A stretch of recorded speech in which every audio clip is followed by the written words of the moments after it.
Hey everybody, C Note here, and welcome to Dopamine, the show that is all about mental health empowerment. Today on the show, we are going viral faster than the coronavirus and talking all about, sorry about that joke, that's terrible.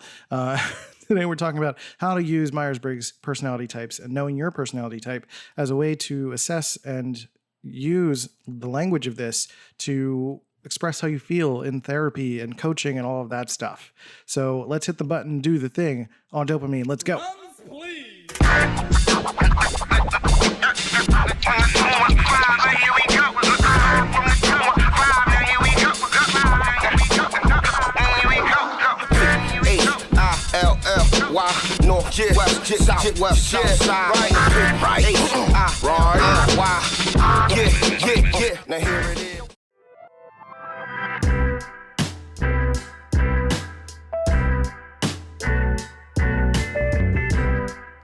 All right, welcome to the show.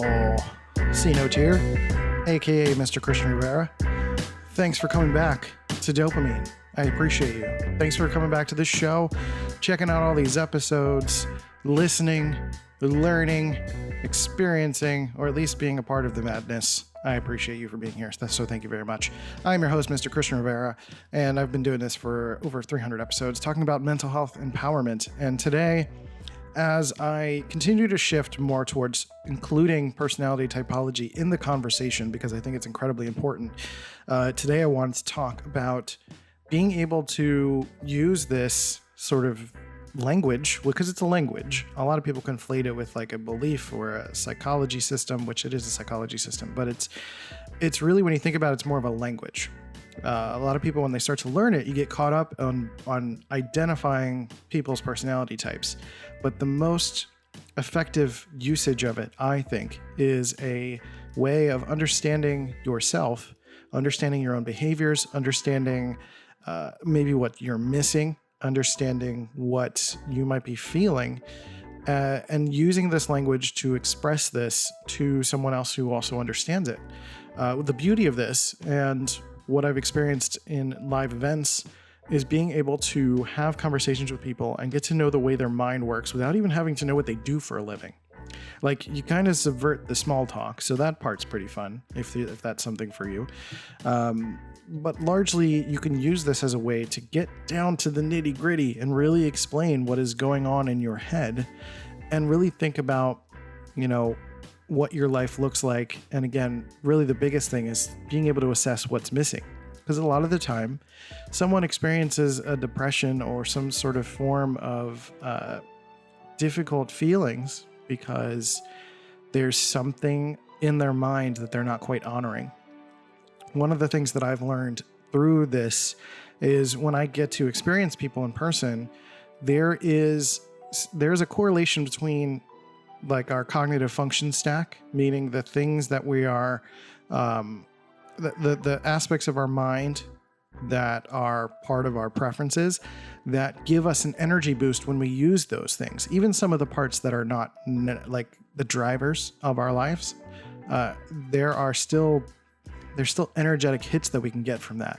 So for instance, if you're an introvert and you're a thinker, even if you don't know if you're an intuitive or a judger or a perceiver or sensor, if you know you're an introvert and you know you're a thinker, you will know that at some point that you're going to need the opposite of that. You're going to need to get out into the world, and you're not going to need to experience something more emotional at some point in your life, because these dichotomies are about balance. When I talk about introversion and extroversion, intuition and sensing, thinking and feeling, judging and perceiving, our lives are cyclical in a way that our minds, our hormones, our way of being and behaving it's not singular. It's not that, that's the thing about when people try to learn personality types, they assume that we're putting you in a box, when actually it's about understanding the natural rhythms of who you are.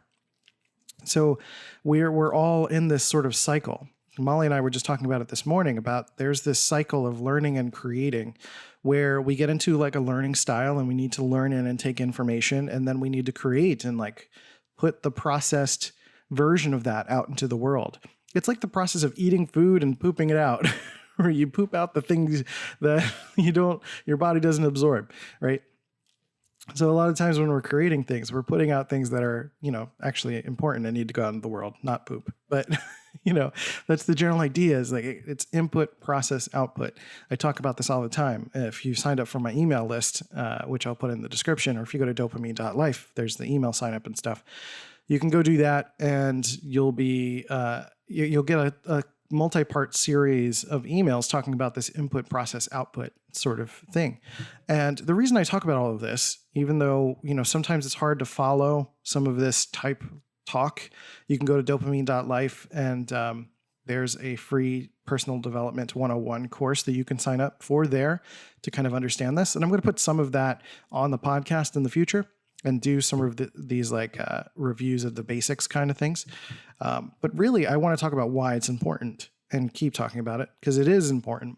I think it's important to understand that, Myers-Briggs is not the only system, and it's not the only way to understand yourself, but it is a very useful way of understanding yourself. And it's enough of a language to be able to communicate with other people. There are therapists that use this language. There are coaches that use this language, so that if you need to have some sort of cognitive behavioral therapy or talk therapy in your life, being able to utilize this language can help you get to the core of what you feel you're experiencing, or what your therapist can express to you that you're actually experiencing. They could be seeing in you that you're like, okay, you're spending a little bit too much time in your introverted thinking. Maybe you need to go check in with your family and have a casual phone call, check in emotionally, see how everyone's feeling, go get some hugs from people. Maybe not now because of the coronavirus, but, get some love and affection somewhere, some appreciation. And, or saying like your desire to manipulate people, which I've talked about in my Confessions of a Chronic Manipulator podcast, is a desire for love that you are not getting from the people around you. So you feel like you have to manipulate it in order to do that. And you're using your introverted thinking to manipulate people into doing that. So, those are some of the ways that you can learn about that. If you're an INTJ, for example, and you're future pacing a lot, or everything that you're seeing is a little bit disconnected from reality, or you're seeing everything as like a conspiracy, that might mean that you need to actually check data and analytics a little bit more and actually get out into the world and test your theories against reality and look for empirical data. So that's just a minor example, but there are examples of this for like basically every personality type, that there can be some very obvious signs of things that behaviorally that we can work on, that we may not need to go through serious, intense therapy for, that we could analyze like which aspects of our lives we're blatantly ignoring because we feel like we only can or should be one way. Again, I'm going to keep with the introverted thinking example. As a kid, basically I spent all of my time indoors playing video games. And even now as an adult, like I definitely still spend a lot of time indoors because I'm doing a lot of work indoors. But I have to make sure that I understand that there are aspects of me that need to be honored in terms of getting into the outside world, experiencing new things, and actually expressing love and having a sense of community with some of the people around me as well. I can't just be an introverted thinker, because that has its limits, even though our dominant way of being, so if you're an extroverted feeler, an ENFJ or ESFJ, if you are in that mode all the time and you're not necessarily honoring your individuality, that's going to show up eventually. It's funny how that happens. If you pay attention enough, you'll notice that your mind will like kind of push you to be something else. It's this idea of being something that you're not. And sometimes you have to be this almost schizophrenic side of you. And I don't mean actual schizophrenia. I just mean this other aspect of your personality that needs a little bit of love and needs a check-in. Most of the time, I think a lot of us are aware of what our primary strengths are. We know if we're not, we know if we're good at data and analytics, or we know that we're good at people, or we know that we're good at adventuring. There's a lot of people that know what they're good at, even if you kind of deny it. And we know what our weaknesses are. And usually we need to use some of our strengths to nurture some of our weaknesses. So for me, introverted thinking is my dominant function. And that means for me, I love language. Language is important. Thinking about how to express something is important. Multiple ways that I can put something into words. And, even like math and analytics, like math is a language. And it's a matter of understanding how we interpret that language and asking the questions and questioning the premise of that language. What does anything mean? What are you trying to say? What are you trying to actually convey? I think for me, when I integrate that into my weakness, which is extroverted feeling, that's when I can connect more. I can actually have really great connections with my partner because I'm expressing my love for her in a variety of ways using different language that is continuously expressive and kind of evolves and changes and all of that. Because there are just so many different ways that you can express your love and care for someone instead of saying like, I love you more. I love you more. I love you more. There's a lot to it. And we do that for ourselves as well.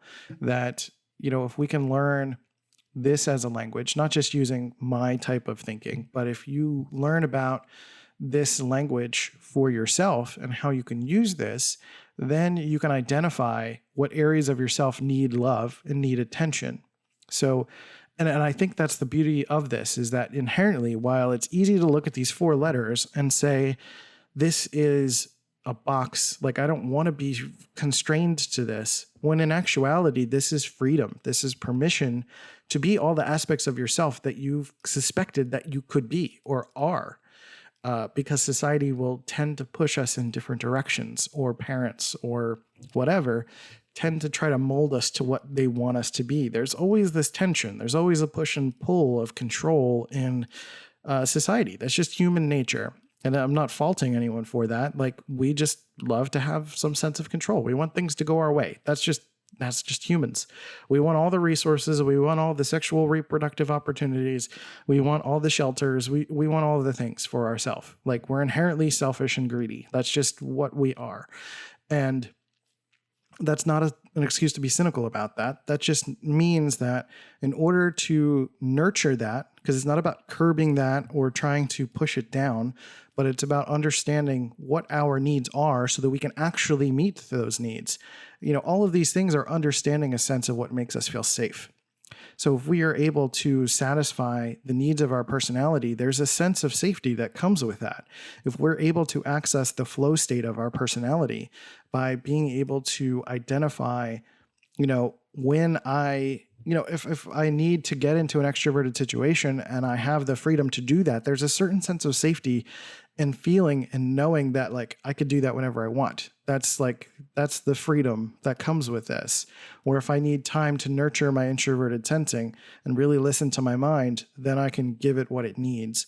And, I can kind of live in this place of actually nurturing myself. If you really want to get deep down and dirty with it, none of us really actually have quote unquote free will. We're kind of at the whim of, you can have a philosophical and religious debate about that. But what I'm talking about in this sense is that we all have instincts. We all have impulses. We all have these drives and desires for what we need and want in life. A lot of that is linked to this sense of survival. And understanding our personality and what our personality is trying to get out of us, whether that's ego fixation, desiring love, or, this sense of freedom so that we can feel like we're secure, which is feels like contradictory, but it's actually in tandem.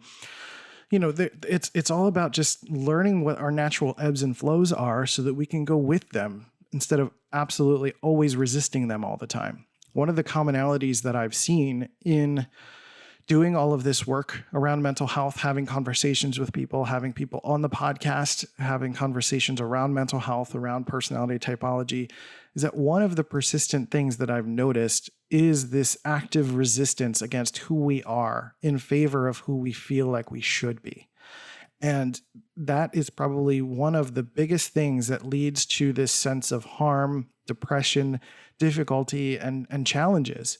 And that's twofold. That's one, pushing against what society expects us to be, and therefore, not fully being ourselves.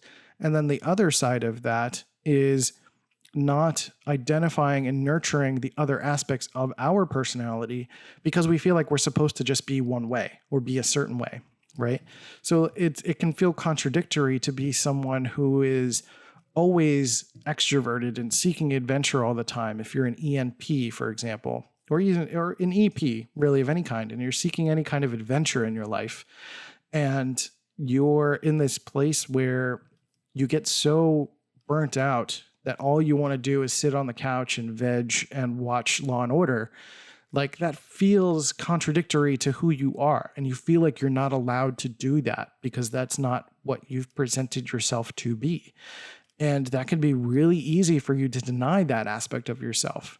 Not only because like your instinctual impulse is to want to keep going and want to stay outside, but there's a part of you that knows that you've got to slow down and you've got to just watch something you've seen before or just like zone out completely and just allow yourself the room to let your mind wander and relax and breathe and not take in so much stimulus all the time.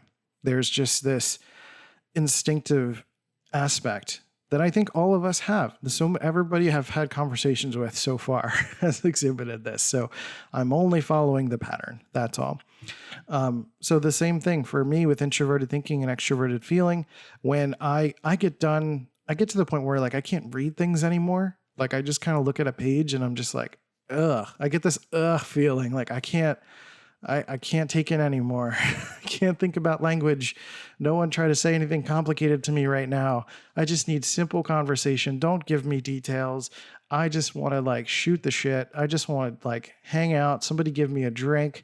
Let's just cheers and have a good time and not think too much, right? Like there's that dichotomy of understanding we need a little bit of that. So if you're mostly a thinker, you need a little bit of the other side of that. If you're mostly a very relaxed person, you need to kind of maybe tune it up a little bit and turn that into be a little bit more regimented for a little while. Or if you're super adventurous, then just kind of slow down and relax. Now I'm talking about these in like super vague terms because I know a lot of you don't yet really understand personality types as I'm speaking about it. And if you are someone who is seasoned, you'll kind of know what I'm talking about anyway. So that's why I'm kind of being a little vague about all of this, but I think it's still important to talk about. So using all of this stuff in therapy is incredibly valuable to express to your therapist, because if you know this, if you understand this kind of cyclical nature, this dichotomy nature, this sort of rubber band pull back to a certain aspect of who you are, then your therapist can suggest ways in which you can nurture that opposite side, or nurture, to understand and have this conversation around, little elements and suggestions that they can make or you could make around what you can do next based on what you haven't been nurturing. Again, if you're mostly an introvert, you have to spend some time doing stuff in an extroverted way. Depending on your personality type, you're going to do specific extroverted things. The same thing is true the opposite way. If you're an extrovert and you're getting too much stimulus from your type of extroversion, whether that's overworking yourself, too much hanging out with people or too much like adventure or whatever, there's this aspect of you that needs to slow down and process things and make choices or just relax, right? Depending on your experience. So being able to have this conversation with your coach or with your therapist is incredibly important, to be able to say like, I think there's this aspect of me that's missing. Does this connect to something in therapy? Because again, this is something that I think is really helpful in understanding what's going on in your mind in terms of like how can we nurture something that's a nurturing of personality versus a nurturing of a protection against mental illness. I think that's the challenge that I've had as a person, is separating my personality from my mental illness. So I have cyclothymia, which is basically bipolar 3, like a lower version a milder version of bipolar disorder, and ADHD. And I've had challenges as a kid with learning. I've had challenges in my adult life with work and relationships, especially when I'm in mania. I get really jerky and I just have no patience for anyone.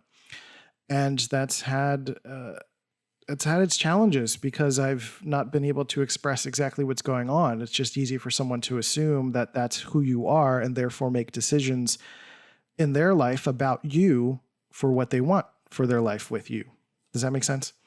So if you're able to communicate what's going on, set boundaries, and let them know, not use it as an excuse, but to say like, hey, this is this time where I'm feeling this.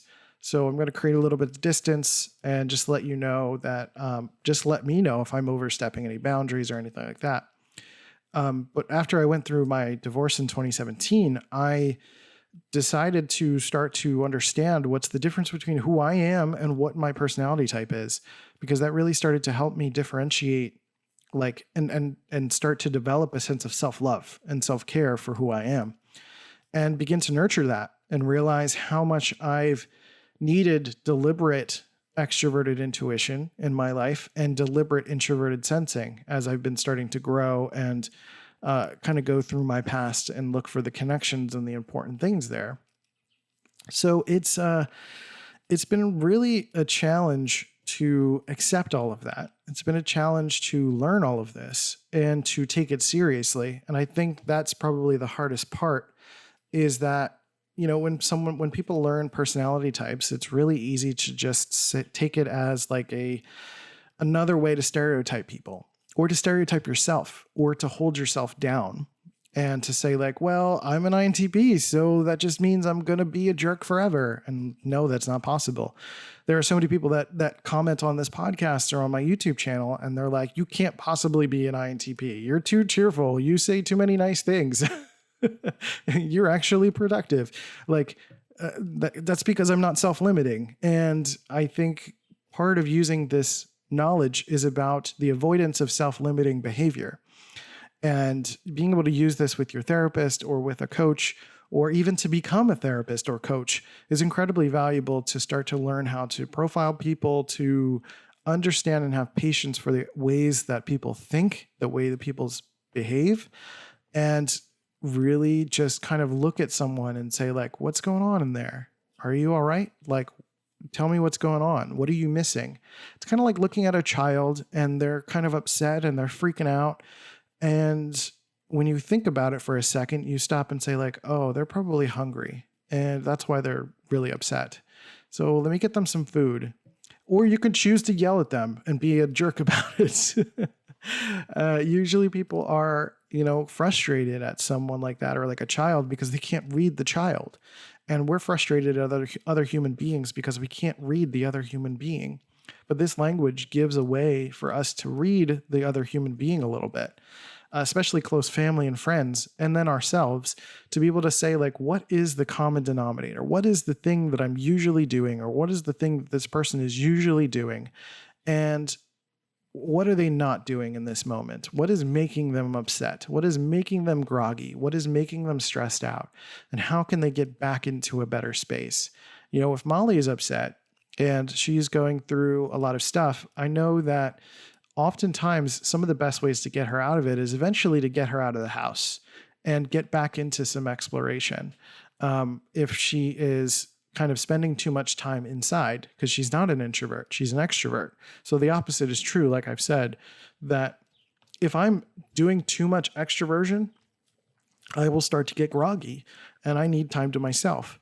If she's doing too much introversion, the opposite is true for her. She needs to go explore. She needs to go just like drive and figure out what is exciting and go do the next thing, right?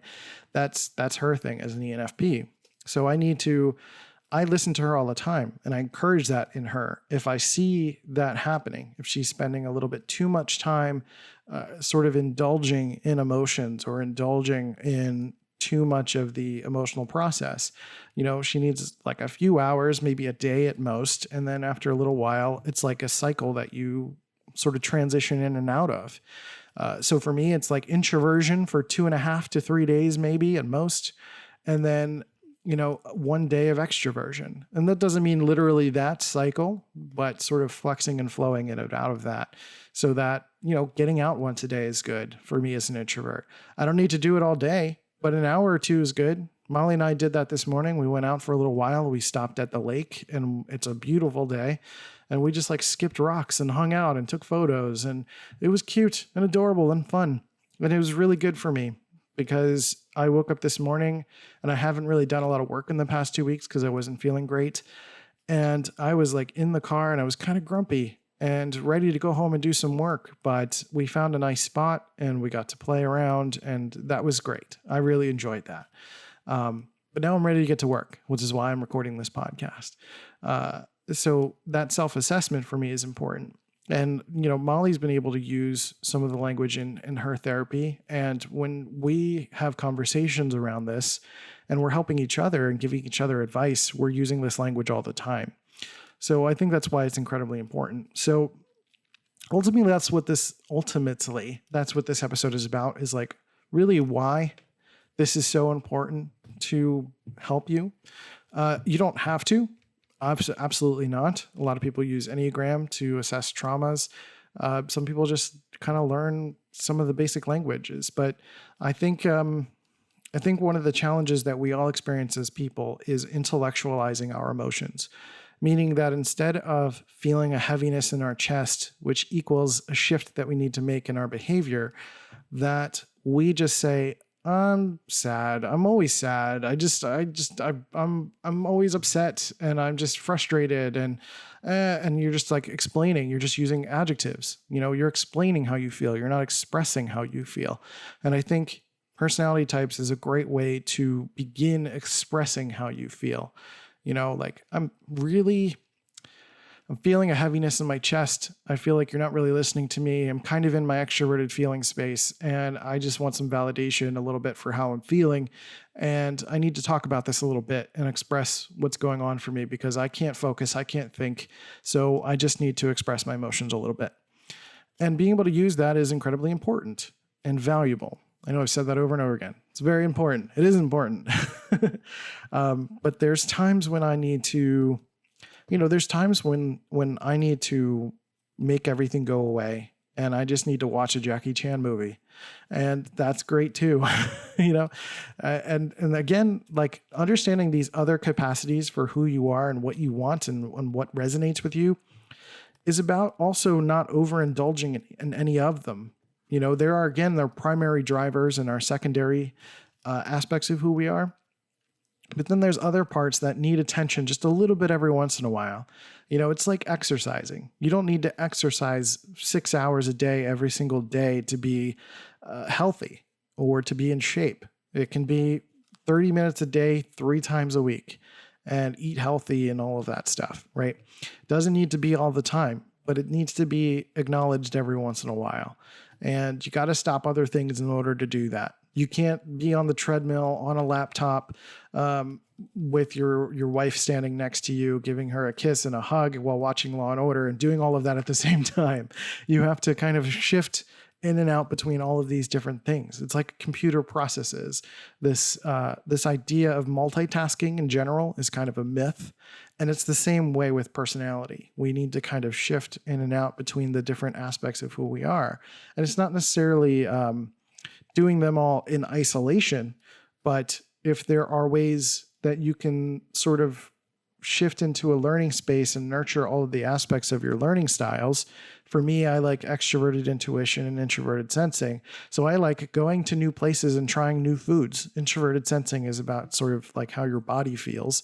So it's if I try new, good, healthy foods, that satisfies the novelty and exploration side of me, and then the introverted sensing side of me as well.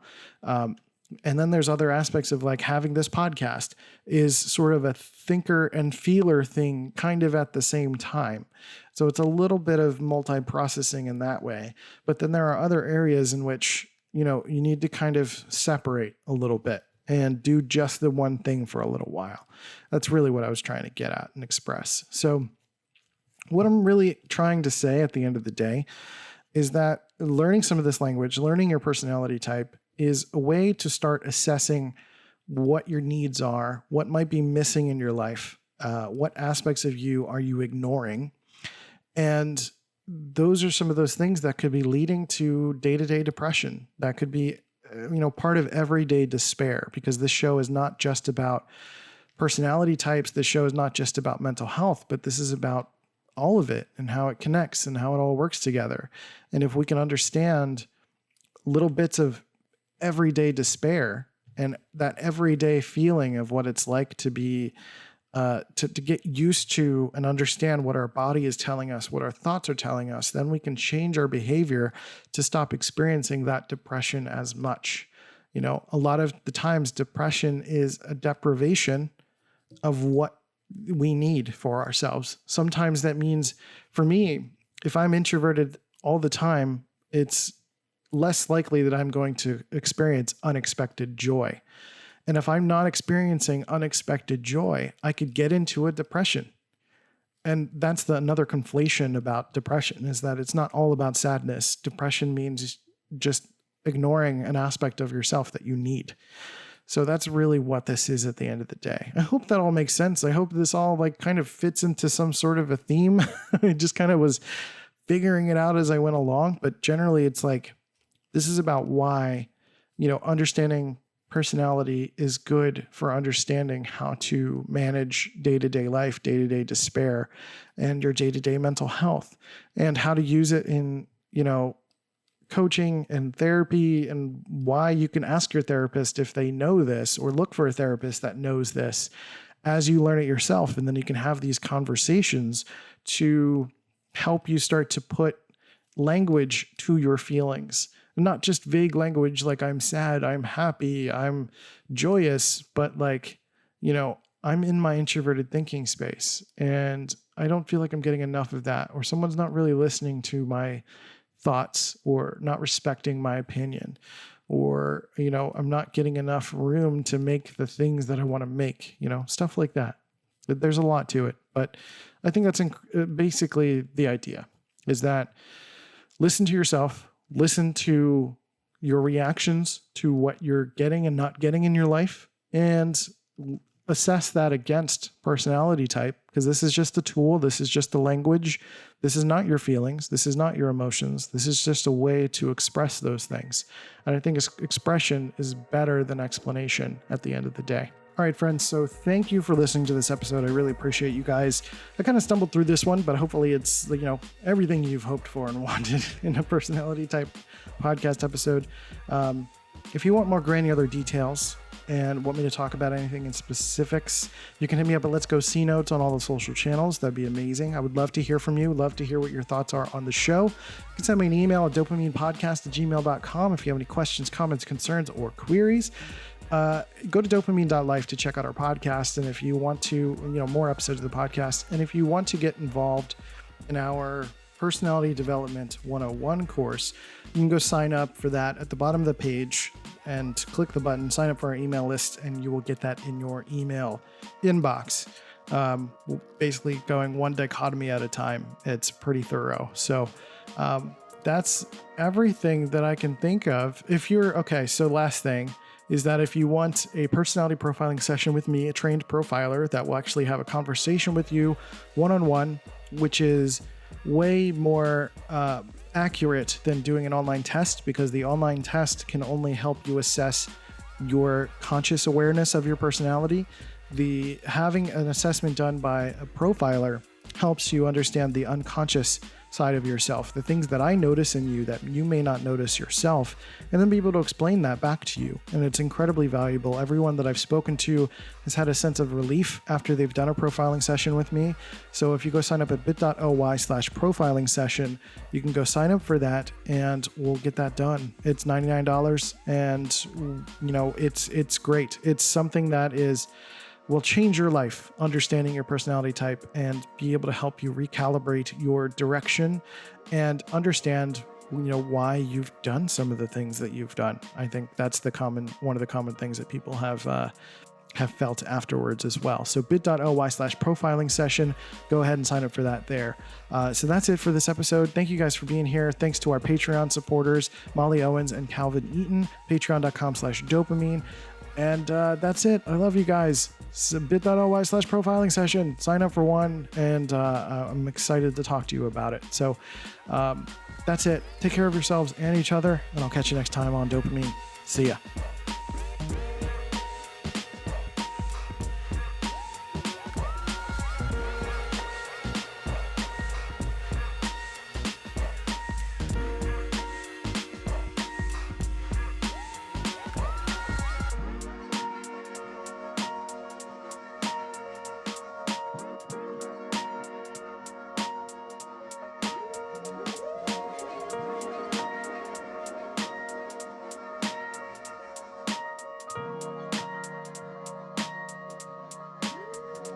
This has been a C-Note Media production.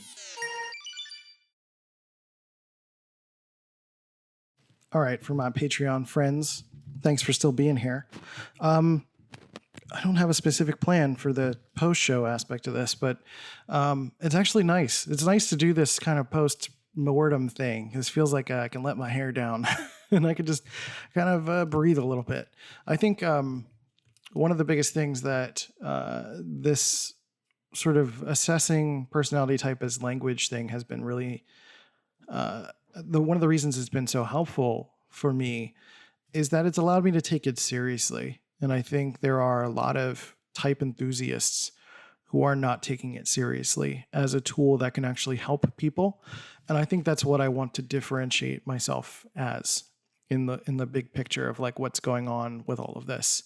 I want to be able to be helpful.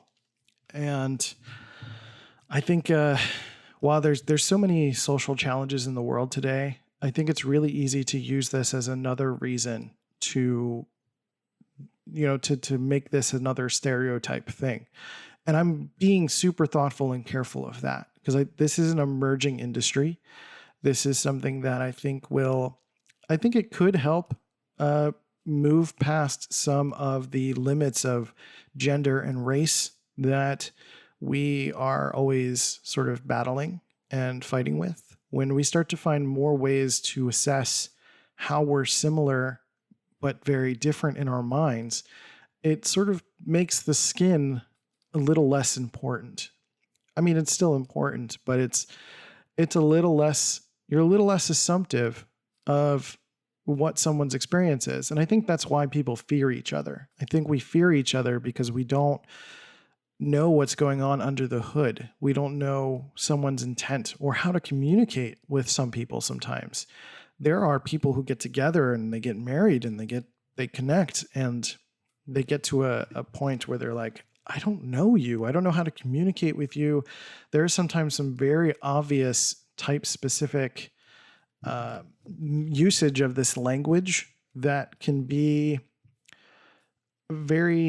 it's very obvious to someone who knows type as to why someone might be having communication difficulties, like FPs and FJs being very internally focused emotionally versus other people focused.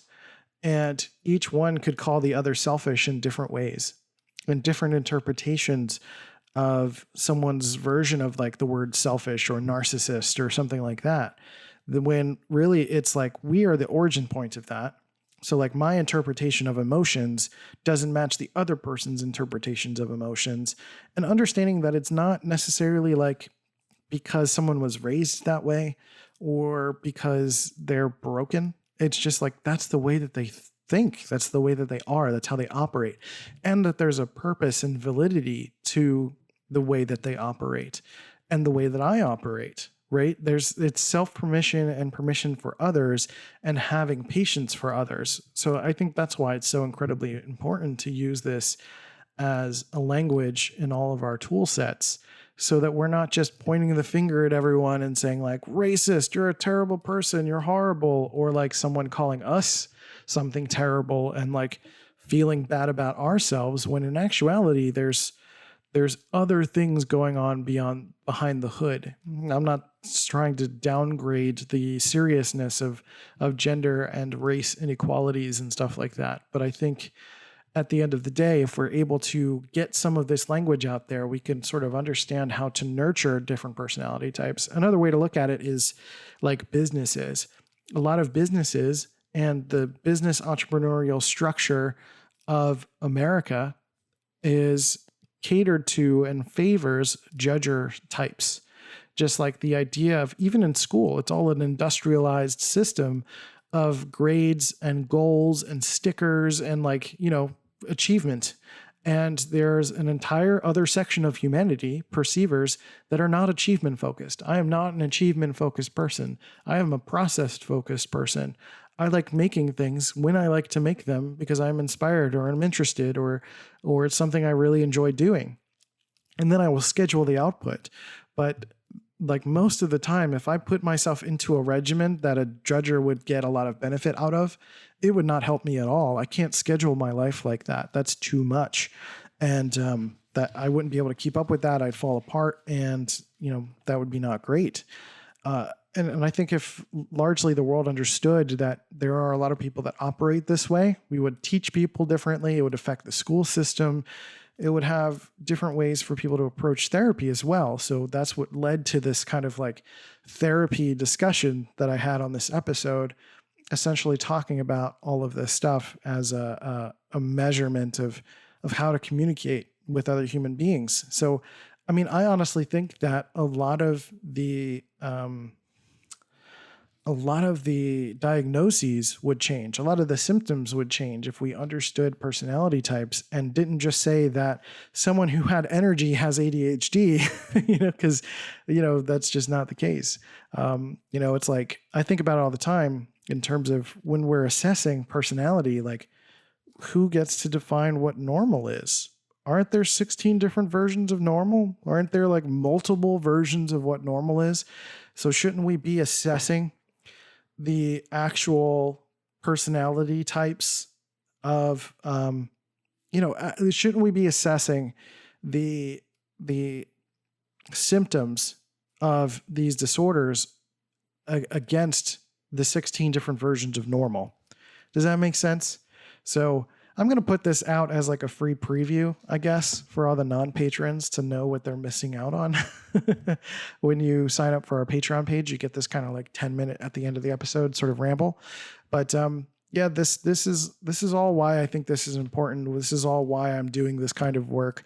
This is all why I'm talking about this, because I know that there's a lot of people battling for school systems and for equality and for social justices and important things in life. But I always feel like I'm a person that's just trying to like, okay, so let's zoom out a little more. What else is the thing? What can we do that would be a little bit bigger and solve a lot of these things?